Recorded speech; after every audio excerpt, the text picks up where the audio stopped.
আসসালামু আলাইকুম রাহমাতুল্লাহি ওয়া বারাকাতুহু। সুপ্রিয় বন্ধুগণ, আশা করি আল্লাহ তাআলার রহমতে সবাই ভালো আছেন। ছোট ভিডিও স্কিপ করবেন না, সম্পূর্ণ ভিডিওটি শুনে উপকৃত হবেন ইনশাআল্লাহ। বাচ্চারা মাসুম এবং নিষ্পাপ, এমনকি কেউ কেউ বাচ্চাদেরকে ফেরেশতার সাথে পর্যন্ত তুলনা করে থাকেন। তাদের আমলনামা এখন পর্যন্ত খোলা হয়নি। তাদের প্রতি কোমল এবং সহানুভূতিশীল হওয়ার জন্য স্বয়ং রাসূল আকরাম সাল্লাল্লাহু আলাইহি সাল্লাম আমাদেরকে আদেশ করেছেন। এমনকি ছোটদের প্রতি, বাচ্চাদের প্রতি যারা দয়া প্রদর্শন করে না, স্নেহ করে না ছোটদেরকে, রাসূল সাল্লাল্লাহু আলাইহি সাল্লাম তাদেরকে নিজের উম্মতের অন্তর্ভুক্ত হবে না বলে ধমক পর্যন্ত প্রদর্শন করেছেন। যেমন হাদিস শরীফের মধ্যে বর্ণিত আছে, মাল্লাম ইয়ারহাম সগীরানা ওয়ালাম ইউআক্কির কাবীরানা ফালাইসা মিন্না।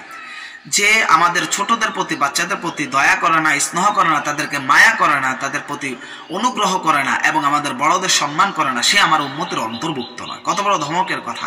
ছোটদেরকে ভালোবাসা, স্নেহ করা, তাদের মাথায় হাত বুলিয়ে দেওয়া। স্বয়ং মুহাম্মদ আরবি সাল্লাল্লাহু আলাইহি সাল্লাম এই সমস্ত আমলগুলো করেছেন। ছোটদেরকে স্নেহ করা আমাদেরকে শিক্ষা দিয়েছেন এবং ছোটদেরকে যারা স্নেহ করবে না তাদেরকে ধমক দিয়েছেন। তবে হ্যাঁ, ছোটদেরটা যদি অতিরিক্ত মাত্রায় বাচ্চারা দুষ্টুমি করে, অতিরিক্ত জ্বালাতন কিংবা দুষ্টামির কারণে তাদেরকে হালকা পাতলা শাসন করা যেতে পারে। কিন্তু এমন কিছু মানুষ রয়েছে যারা বাচ্চাদেরকে অমানুষের মতো অমানবিক নির্যাতন করে, এমনভাবে মারধর করা, নির্যাতন করা সম্পূর্ণভাবে নাজায়েজ এবং হারাম। এটা করা ঠিক নয়, এটা সম্পূর্ণ হারাম।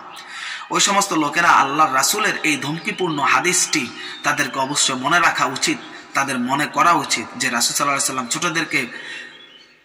ছোটদের প্রতি অনুগ্রহ না করার কারণে, ছোটদেরকে দয়া মায়া না করার কারণে আল্লাহ রাসূল বলেছে সে আমার উম্মতে নয়। এই বিষয়টি ভয় রাখার হৃদয়ের মধ্যে প্রয়োজন যে আল্লাহ রাসূল যদি কিয়ামতের মাঠে এই বাচ্চার প্রতি অথবা ছোটদের প্রতি অমানবিকভাবে তাদেরকে শাসন করার কারণে আমাকে যদি আল্লাহ রাসূল জিজ্ঞাসা করেন কিয়ামতের মাঠে, আমাকে যদি সুপারিশ থেকে বঞ্চিত করেন, এই বিষয়গুলো আমাদেরকে ভয় রাখার প্রয়োজন আছে।